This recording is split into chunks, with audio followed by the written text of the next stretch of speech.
Going to start stateside, Florence Villeminot, with the Washington Post. They've got an exclusive this morning, haven't they, about the alleged Russian meddling in the presidential election. That's right. This article is getting picked up a lot, so let's look right at it. According to the Washington Post, American intelligence agencies intercepted communications between senior Russian officials in the aftermath of the election in which they congratulated themselves on the outcome. And this article quotes, the Russians felt pretty good about what happened on November 8th. That's never been a secret that Russian authorities were happy that Donald Trump won.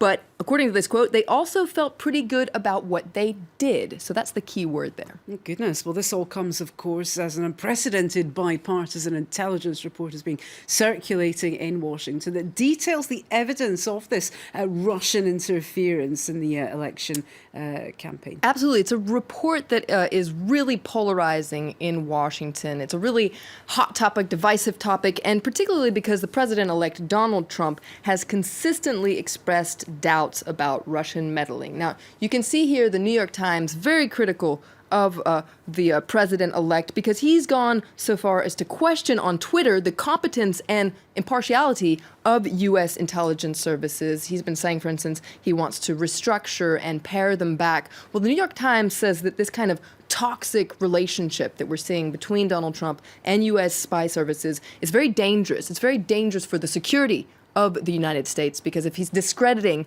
U.S. intelligence services, what's going to happen when they come with a real threat? Well, other papers, of course, are saying that there's an element of irony in all of this. That's right. There's a very interesting article in The Guardian today I recommend that says that, look, Americans can spot election meddling because they've been doing it for years. And the list is quite long. You have post-World War II Italy, Iran, and even the former Soviet Union. If Vladimir Putin intervened to help Donald Trump, that's outrageous, says this article. But then so is the long U.S. record of foreign interference. Well, let's stay in the US now. Another major story, this time coming out of Chicago. Hate crimes charges have been filed against 4 alleged kidnappers who are accused of broadcasting a live Facebook video of their attack on a mentally disabled man. It's a horrendous story that's really one of the leading stories in the U.S. right now. You can get all the details in the local press. The Chicago Tribune, for instance, is taking a closer look at these monstrous acts on video. So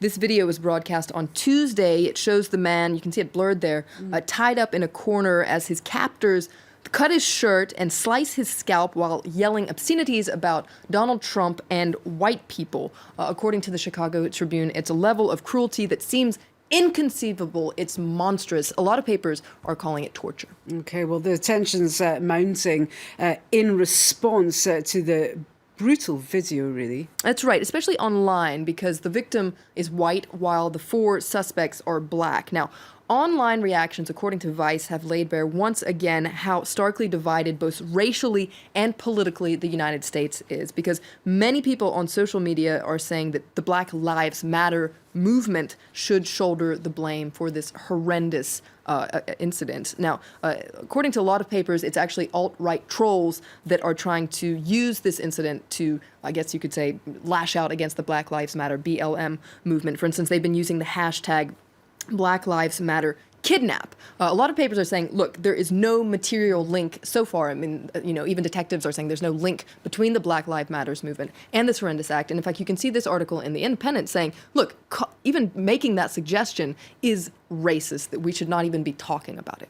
Well, from one grim story, I'm afraid, to another, the papers in Turkey reacting to a car bomb and gun assault on a courthouse in Izmir. That's right. Now, officials have blamed Kurdish militants for that attack. Of course, it comes just a couple days after another deadly terrorist attack on a nightclub in Istanbul, this time allegedly by the Islamic State group. And you can see here on the front page a defiant President Recep Tayyip Erdogan saying terrorist groups cannot divide our nation. Now, terrorism in Istanbul and in Turkey in general has been getting a lot of attention around the world. There's an interesting article in Le Soir, which is the Belgian paper, that's focusing on just what Izmir represents for Turkey. It's on what's called the Turkish Riviera. It's actually a very popular destination for Belgian tourists. And so Le Soir is focusing on tourism in Turkey in general and saying, look, 2016 was a terrible year for Turkey. A lot of people are worried that 2017 This could be catastrophic. Meanwhile, the Belgian papers are also focusing on the threat of terrorism this morning. That's right. Now, this comes after reports that the suspected attacker from the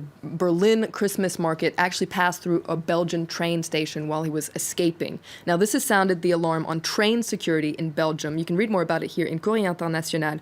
After the Thalys train attack in 2015, French train stations really stepped up security at train stations in France. The same hasn't been done in Belgium, but what they do have is a passenger name record system like the one that exists on planes.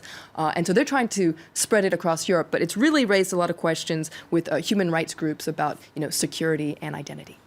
And just quickly, there have been new revelations coming forward about the Berlin attacker, and they're getting attention elsewhere. That's right. You can read about it in the Washington Post that says that he lived under 14 aliases, for instance. He was well known by German officials, so why wasn't the attack thwarted?